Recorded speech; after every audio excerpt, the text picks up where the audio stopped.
Greetings to all the viewers. Now we entered into the session called caffeine. Caffeine is the part of natural products by taking the consideration of textbook of natural products nurturing the livelihood.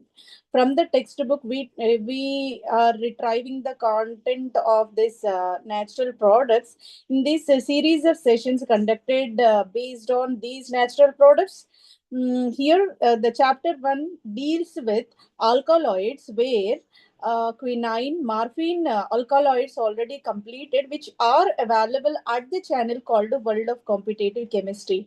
Now we entered into the next content, next topic called caffeine. This is the continuation of alkaloids, only part of natural products. So this caffeine is naturally occurring purine alkaloid. It is the kind of purine. The skeleton resided within the caffeine will be the purine alkaloid. Belongs to the methylxanthine group. It is the part of methylxanthine group is widely found in the beverages such as coffee, tea, and cocoa. Right, this caffeine is available uh, enriched quantity in coffee, tea, and cocoa. Occurs naturally in the plants like Coffea arabica, Camellia sinensis, and Theobroma cocoa. This is the way the plants which are enriched in this caffeine alkaloid are mentioned here. Let me repeat once again. Coffea arabica, Camellia sinensis, Theobroma cocoa. So these plants are having economic quantity of caffeine from which we are sufficiently extracted this kind of alkaloid. Right, it is the purine alkaloid you can observe over here. Here, six-membered ring fused with the five-membered, six-membered with the 1,3 nitrogen positions with the NN dimethyl functionalities, and here ketonic functionalities. These are amide groups resided within the six-membered ring, and any other five-membered ring is nothing but imidazole with 1,3 nitrogen atoms with aromaticity. And here is the N-methylation over one of the nitrogen, leaving another nitrogen as imine. That means a kind of nitrogen itself without methylation. So here trimethyl derivative it will be, diketonic derivative it will be, tetraazide derivative it will be, fused ring system, biannular system. These many ways you can define this kind of chemical skeleton of this caffeine. Caffeine is known for its IUPAC nomenclature. IUPAC stands for International Union for Pure and Applied Chemistry. 1, comma 3, comma 7 trimethylpurine, 2,6-dione. This is the way the nomenclature for this caffeine is indicated. Let me repeat IUPAC name of this caffeine.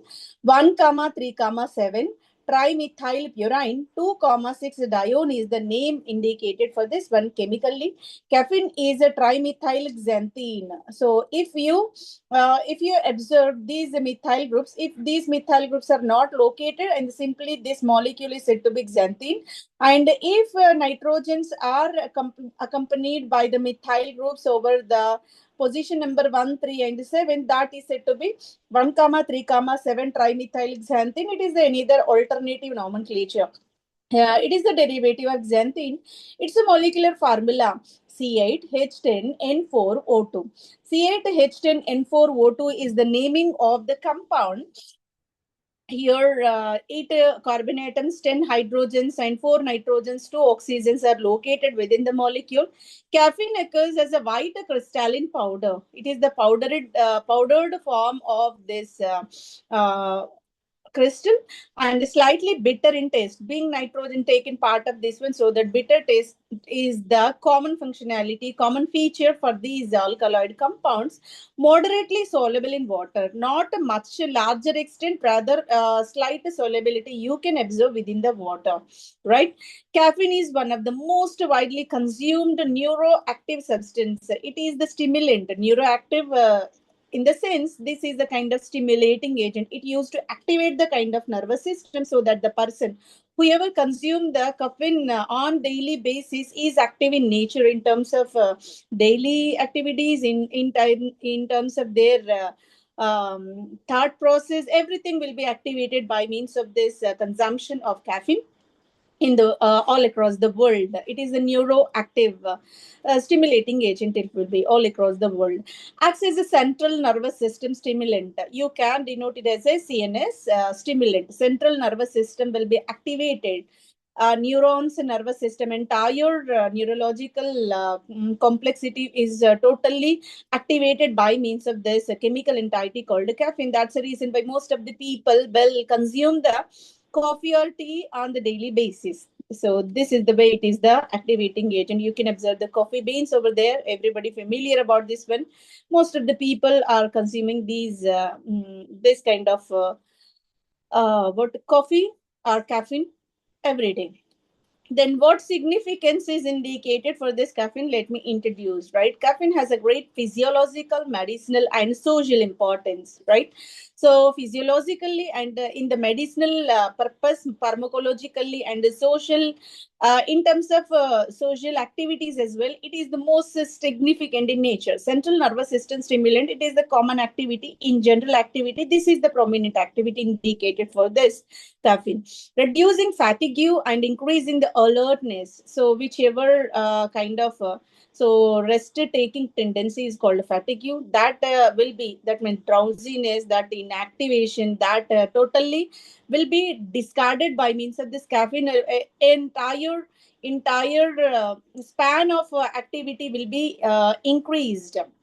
Span of activity will be increased by the consumption of caffeine in the optimum quantity.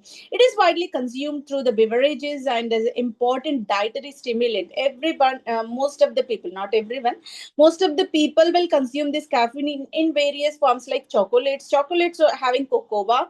In that also caffeine is a kind of important ingredient.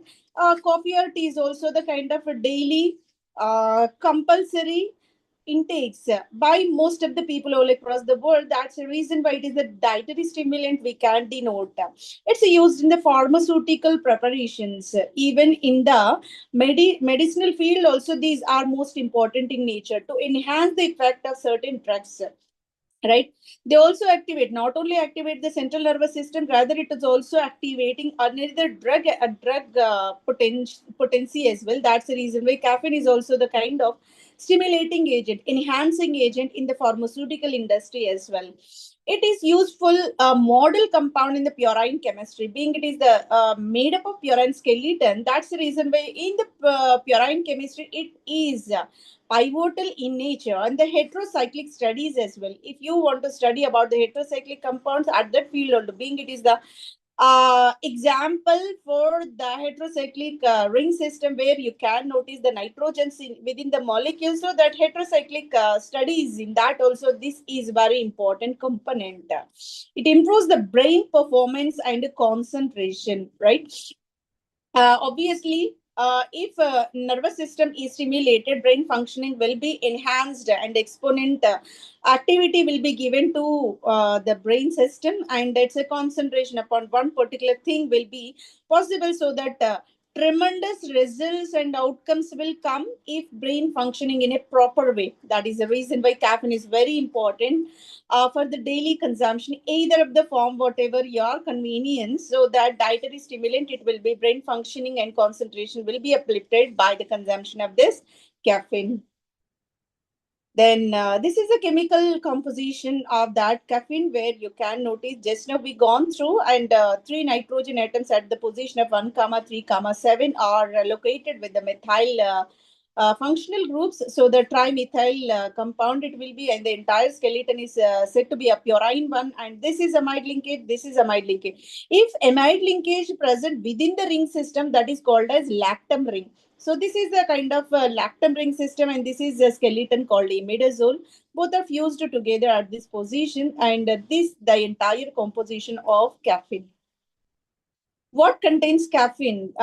This is nothing but occurrence, where you can locate, where you can identify the caffeine. Coffee is general enriched quantity of caffeine alkaloid is present in this coffee, and even tea is also the kind of ingredient where you can extract caffeine in the economic quantity, sufficient quantity, and the energy drinks, whichever energy drinks we are consuming, there also sufficient quantity of caffeine is incorporated, and the sodas and soft drinks, there also caffeine is there. Chocolate, obviously, cocoa is another example containing this caffeine. Here, caffeine pills are directly available. Uh, they are available in the form of supplements so that we can directly consume in order to activate the body, activate the nervous system, activate the entire metabolic activity of living organisms. Then guarana is a kind of another nut kind of compound. You from this also you are able to extract a certain extent of caffeine. Then caffeinated gums also present directly. They are manufactured, we can say, being it is a gum compound. Caffeinated gums will be there. Caffeine coated one it will be there. Also you can collect this caffeine pre-workout supplements. Pre-workout supplements means before going to do the exercise, before going to do the gym conditions, any muscular activities, if you are going to do before those workouts, the supplements or else energy powder they are consuming. In that also there is an ingredient called caffeine, being it is a stimulating agent, enhancing agent, activating agent. So that pre-workout supplement, sorry, also incorporated with this caffeine, right? Some medications, even medical components there, being it is a kind of activating agent for the medicines and the drugs, so that some medications also incorporated with this caffeine. So this is the way much more available ingredients, resources are present where the caffeine is sufficiently extracted. Now, the process of extraction and isolation, being it is a natural resource, coffee nuts will be there.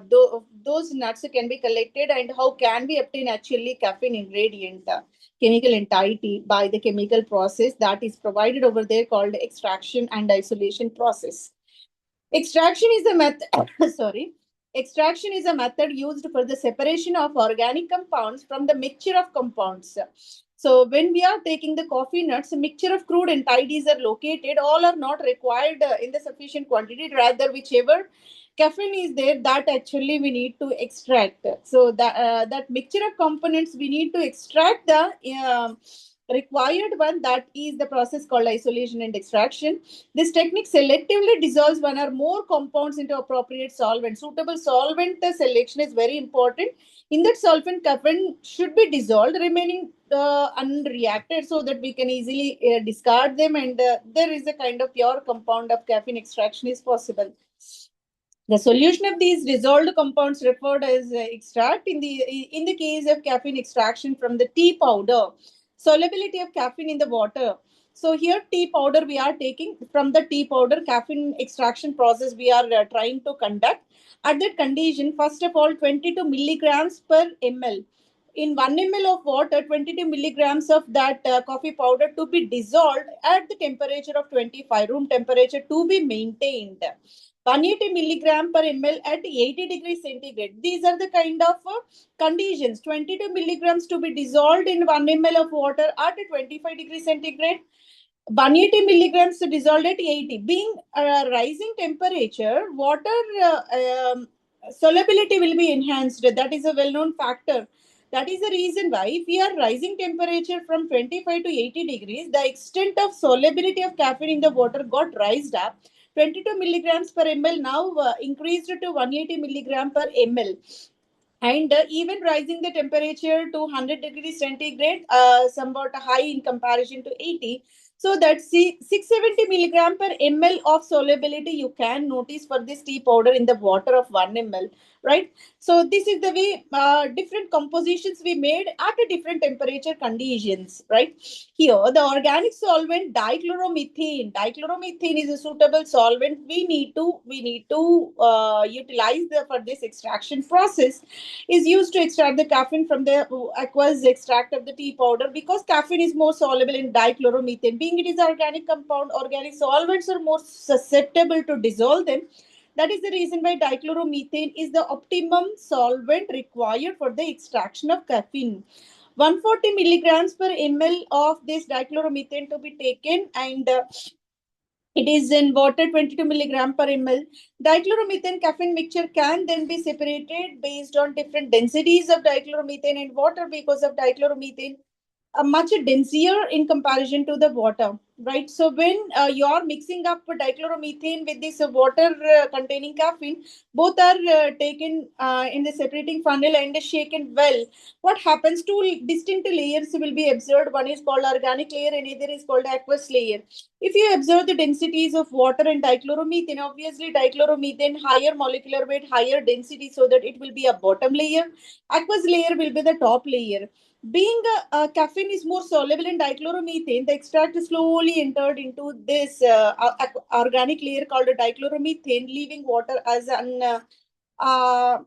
what unreacted one. So where caffeine content is there now in a dichloromethane part. Residual water is separated. Simply, you can discard the top layer of aqueous and bottom layer is having the caffeine. Water to be discarded, dichloromethane taken in the separating funnel, and that passes through the funnel while polar solvent such as water remains in the funnel only. So this is the way extract can be taken. So extraction process will be carried based on their solubilities, based on their densities. A very simple extraction process we are applying over here.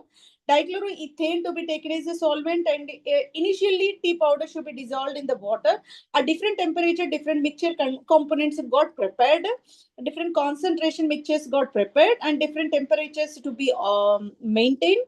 Later on, that dichloromethane solvent to be mixed up with the water and both taken in the separating funnel, so that it is extracted into the dichloromethane part, and that will be collected, and simply you can evaporate. Organic solvents are simply evaporated without any heating, without anything of separation. Simply it is evaporated and leaving caffeine in the pure form in that petri dish only. This is the way extraction and isolation process got carried for this caffeine molecule. This is the way separating funnel was taken. And now we entered into the next segment, biosynthesis of this caffeine. Most important part, it will be caffeine biosynthesis is going to be discussed. Being it is a natural product, how this caffeine is manufactured within the plant, how that laboratory of plant is able to construct this caffeine. Now we are going to discuss, that is called a biosynthetic pathway. Caffeine biosynthesis in the plant occurs from the purine nucleotide pathway. Being it is a purine skeleton, so that we will start with the purine itself. The purine nucleotide pathway is adopted in order to manufacture the caffeine within the plant. That is called a biosynthesis, right? So the starting material will be taken is xanthocene. Xanthocene is the precursor. Starting material is said to be precursor. That precursor to be transformed into different intermediates by means of enzymatic action within the plants only, and those intermediates finally converted into the caffeine. That is the expected alkaloid we need to synthesize, right?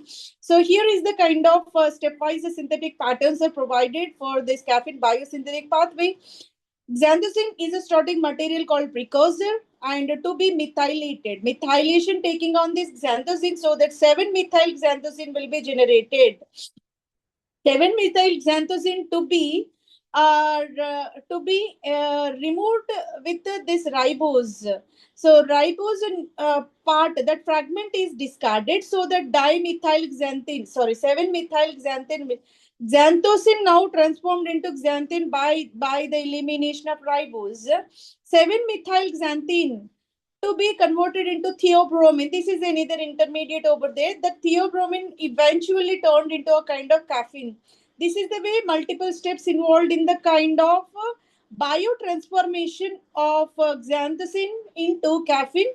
Here, the important intermediates isolated in this biosynthetic pathway will be theobromine and xanthine. Let me show the entire process. Let me start with the xanthocene. So here is the kind of 7-methyl xanthocene was taken. This is the 7th position of nitrogen containing methyl group. 7-methyl xanthocene will be there. So in this, the entire part you can locate the 6-membered ring and 5-membered ring, both got fused. And here is the nitrogen. Another nitrogen is having this ribose. This is called a ribose. This ribose part is present, which is indicated as xanthocene. This xanthocene is supposed to be discard this part. This furan moiety will be discarded. Ribose part will be fragmented, and ribose will be the byproduct over there, so that you can obtain this kind of molecule called xanthine. Xanthosine now converted into xanthine by the elimination of ribose over there. After getting this one, what you have to do is SAM, methylating agent to be added. This is SAM is the kind of methylating agent. What it will do? N-methylation is accomplished. So N-methylation of this nitrogen is taking, giving rise to theobromine as the product. Again, one more step of methylation is required in order to achieve the methylation over this nitrogen atom, so that here this N-methylation is accomplished rather than this N-methylation. What could be the reason behind this one? If you are methylating this nitrogen, steric hindrance you can locate, that is highly unfavorable condition in general. In order to avoid that kind of ambiguity, we need to go for the methylation at the free position. This is the planar carbon atom, this is the planar carbon atom. In between, nitrogen is sufficiently far apart so that in methylation taking on this nitrogen rather than this nitrogen. This is the selectivity of methylation giving rise to caffeine as the final product.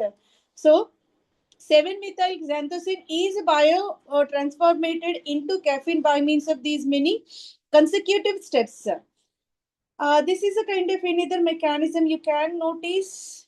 And this is also xanthosine. We are taking xanthosine.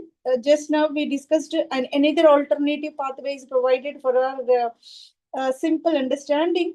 And whenever this xanthosine was taken, 7-methyl xanthosine synthase is the enzyme. This is a some extent elaborated discussion we mentioned in the same pathway is given in the elaborated discussion. 7-methyl xanthosine synthase to be applied over there.